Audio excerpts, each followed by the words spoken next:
بسم اللہ الرحمن الرحیم کلاس 6 بیٹا آج ہم پڑھیں گے نظم اتفاق جو کہ لکھی ہے نسیم امروہوی صاحب نے۔ دیکھیے شعر نمبر 1، ہمیشہ مل کے رہنے کے نتیجے نیک ہوتے ہیں، وہیں کچھ لطف ہوتا ہے جہاں دل ایک ہوتے ہیں۔ کہ جہاں لوگوں کے درمیان آپس میں اتفاق و اتحاد ہے، ان کے درمیان باہمی اخوت ہے، محبت ہے، وہیں جو نتائج ہیں وہ لوگوں کے حق میں بہترین ہوتے ہیں۔ اگر ایک معاشرہ ہے اس کے جو لوگ ہیں ان کے درمیان سوائے نفرتوں اور کلفتوں کے کچھ بھی نہیں ہے تو وہ معاشرہ کبھی بھی مثالی معاشرہ نہیں بن سکتا۔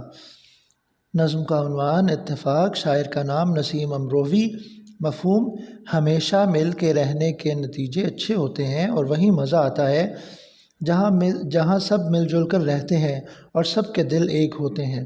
دل ایک ہونا یعنی ان کے درمیان پیار محبت ہونا، ان کے جو مفادات ہیں وہ ایک ہوتے ہیں، ان کی عزتیں سانجھی ہوتی ہیں، یہ مفہوم ہے دل ایک ہونے کا مراد ہے۔ ٹھیک ہے بیٹا؟ کہنے والے نے کہا کہ ہر ایک سب کچھ نہیں کر سکتا، لیکن تمام لوگ مل جائیں تو ہر ایک کچھ نہ کچھ ضرور کر سکتا ہے۔ شعر نمبر 2، یہی ایکا تو رستہ کامیابی کا دکھاتا ہے، یہی ایکا تو ہر مشکل میں اپنے کام آتا ہے۔ ایکا مطلب اتفاق، یونٹی۔ نظم کا عنوان اتفاق، شاعر کا نام نسیم امروہوی، مفہوم شاعر کہتا ہے کہ یہی اتفاق کامیابی کا راستہ دکھاتا ہے اور ہر مشکل میں کام آتا ہے۔ اگر آپ اکیلے ہیں اور دشمن نے آپ کو گھیر لیا ہے تو جہاں آپ کے دوست ہیں آپ ان تک اطلاع پہنچائیں، اگر تو وہ آپ میں اتفاق و اتحاد ہے تو وہ ضرور آپ کی مدد کو پہنچیں گے۔ شعر نمبر 3، جو ہوں آپس میں دشمن رحم ان قسمت کے ماروں پر، مثل مشہور ہے دو مل کے بھاری ہوں ہزاروں پر۔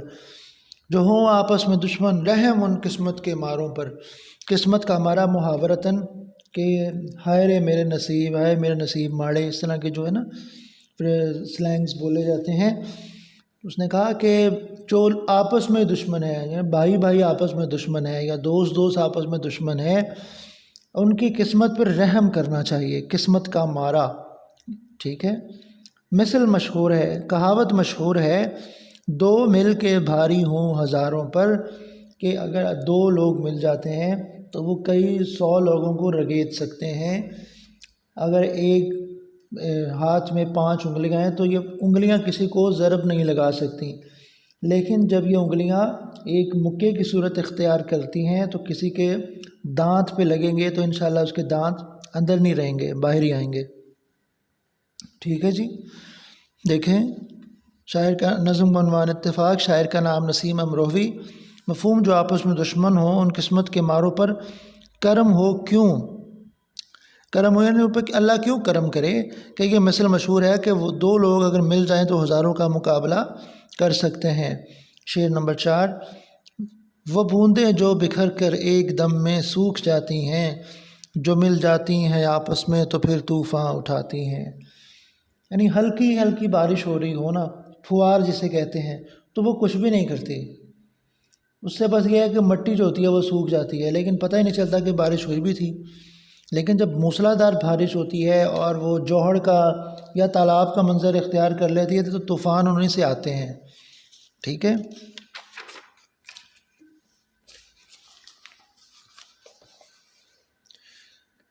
نظم کا عنوان اتفاق، شاعر کا نام نسیم امروہوی، مفہوم بارش کی بوندیں جب زمین پر گرتی ہیں تو وہ بوندیں پھیل کر فوراً خشک ہو جاتی ہیں، اگر وہ آپس میں مل جائیں تو طوفان اٹھاتی ہیں۔ طوفان سے مراد یہاں سیلاب۔ شعر نمبر 5، نہیں کچھ ڈر اگر مل بیٹھنے کی شان باقی ہے، وہیں ہوتی ہے بربادی جہاں نا اتفاقی ہے۔ مل بیٹھنے کی شان یعنی وجہ، کوئی انداز، یعنی اگر تم میں آپس اب بھی یہ کوئی جواز ہے مل کر بیٹھنے کا تو کچھ ڈر نہیں ہے۔ نظم کا عنوان اتفاق، شاعر کا نام نسیم امروہوی، مفہوم اگر تم آپس میں مل جل کر رہتے ہو تو کوئی خوف نہیں ہوتا، تباہی و نقصانی ادھر ہوتا ہے جہاں نا اتفاقی ہو۔ ٹھیک ہے؟ ڈیوائڈ اینڈ رول، لوگوں پر حکمرانی تبھی کی جا سکتی ہے جب ان کو تقسیم کیا جائے، ان کو آپس میں لڑوایا جائے۔ جب تک آپ ان کو لڑائیں گے نہیں تو آپ کبھی بھی ان پر حکومت نہیں کر سکتے، ٹھیک ہے؟ مفہوم؟ اگر تم آپس میں مل جل کر رہتے ہو تو کوئی خوف نہیں۔ تباہی و نقصان ادھر ہوتا ہے جہاں نا اتفاقی ہوتی ہے۔ آگے دیکھیے، سبق دیتی ہے ہر شے زندگی کے کارخانے میں، ملاپ آپس کا ہے سب سے بڑی طاقت زمانے میں۔ کارخانے کی مثال اس لیے دی کہ کارخانے میں جو مشینیں ہوتی ہیں، اگر وہ انکار کر دیں کہ ہم نے مزدوروں کے ساتھ نہیں چلنا، اکیلے ہی چلنا، یا کوئی مشین ہے اس کے پرزے دوسرے سے نفرت کرنے لگ پڑے تو وہ مشین تو نہیں نا کام کرے گی۔ اسی طرح یہ جو دنیا ہے، یہ جو معاشرہ ہے، اس کے جو کارخانے ہیں وہ یہ معاشرے ہیں، اور اس کے جو کل پرزے ہیں وہ انسان ہیں۔ یہ کل پرزوں سے ہی مشینیں بنتی ہیں، ٹھیک ہے؟ اگر آپس میں یہ ملی رہیں گی تو سب سے بڑی طاقت بنی رہیں گی۔ ٹھیک ہے بیٹا، کل انشاءاللہ آگے دیکھتے ہیں۔ اوکے، اللہ حافظ۔